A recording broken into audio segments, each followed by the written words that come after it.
Za 7 horami a 7 dolami leží maličké Slovensko.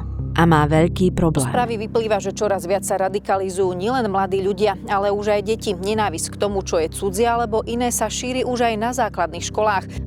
Extrémizmus sa dostáva k mladým ľuďom, dokonca k deťom, skôr než sa v škole naučia, aké zlo môže spôsobiť. O hrôzach fašizmu a nacizmu sa deti učia príliš neskoro, keď už ich názor deformujú sociálne siete. Postbellum, ktoré dokumentuje kľúčové momenty našich dejín, akým bolo aj SMP, sa to snaží zmeniť. Doteraz však cielilo len na starších. Budget nám nedovolil ísť po hrdinoch, ktorých deti poznajú z obrazoviek. Prišli sme preto s nápadom dostať tých skutočných k deťom ešte skôr. Siahli sme po niečom, čo miluje každé dieťa – stavanie bunkrov. Pre deti je to cool skrýša. Pre partizánov to bol úkryt, kde sa prežívalo. A práve to sme využili. Vytvorili sme Bunker Kit. Napísali detskú knihu so skutočnými príbehmi partizánov, vytvorili unikátnu deku na bunker, pripravili manuál a spustili prvú kampaň zameranú na rodičov.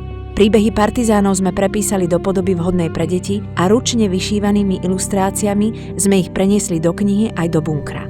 Najobľúbenejšia detská hra sa stala prvou lekciou o hrdinoch povstania. V bezpečnom priestore a s rodičmi, ktorí boli prirodzene pri tom.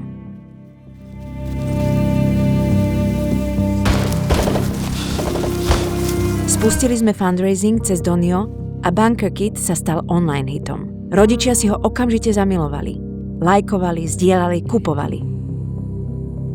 Pridali sa influenceri, médiá a dostali sme sa s ním aj do televízie. V krajine, kde extrémni nacionalisti silnejú, pomohol Bunker Kit vytvoriť deťom prvé spomienky na skutočných hrdinov. Skôr, než ich niekto prekrúti. Partizáni bojovali proti fašistom v bunkroch z dreva a kameňa. My sme v tých našich z diek spravili nové slovenské národné povstanie, aby sme bojovali proti radikalizácii detí.